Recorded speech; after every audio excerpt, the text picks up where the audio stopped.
Ladies and gents, this is how I turned a $3,000 automation project into a 25% equity deal in a crypto arbitrage firm that processes over $4 million in client funds every single month. Majority of freelancers and agency owners will deliver the project, send out the invoice, and stop at that. However, I did something slightly different and it was an absolute game changer. And that's how I was able to take this small automation gig and then turn it into owning a quarter of a company operating at this scale. So here's where it started. The company approached me to build out some automation for them. We hopped on a call and mapped it out to 3 specific workflows. 1 to manage their trade tracking and payouts, 2 to manage their client dashboards, and 3 to generate custom PDF statements for their clients. After a bit of back and forth, I ended up getting the project and then going ahead and building all 3 of those automations out. They worked absolutely flawlessly. However, while I was in the back end of their system, I noticed a bigger problem at hand. However, it wasn't one that they are facing currently, but rather one that they are guaranteed to face in the future. Their whole business was operating on Google Sheets, and Sheets is just fine, especially the way they had it set up. They had automations across all of it to manage the data efficiently. However, the issue comes in when you hit Google Sheets limits. Most people don't know this,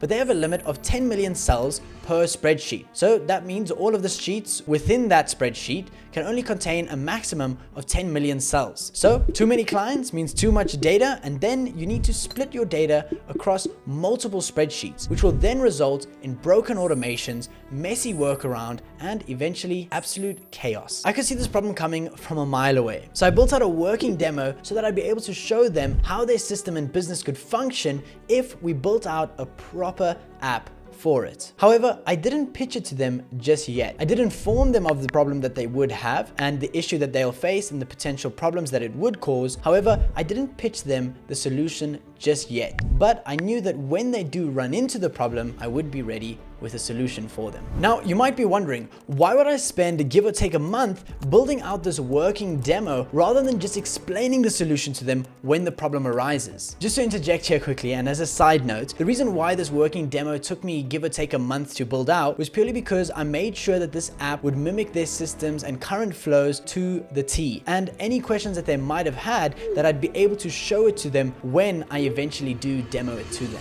The answer to that is pretty simple. It's purely because it's easier to sell someone something that they can see and even use rather than just some abstract idea. Most people can't visualize the value of an idea. So that's why when you can put a working prototype in front of them, then they can instantly understand how this can transform their entire business. In my opinion, words are cheap and a demo makes it real. And more importantly, it makes the value impossible to ignore. Now, a second question you might have is, why wait for the problem to come up? Why not just show them the solution as I initially outlined the problem to them? The answer is timing. If a problem isn't urgent enough, well then people just tend to brush it off. It's like spotting a small leak in your roof. You see a drip here and there, but then you think, we'll fix it later, we'll deal with it next time because the problem isn't that bad. But then a massive storm rolls in and then your lounge is soaked, your furniture gets ruined, and then the only thing that you truly care about is fixing that roof. And then in business, it works the exact same way. So by allowing the issue to first surface, it then gives them the opportunity to see the full weight of the problem,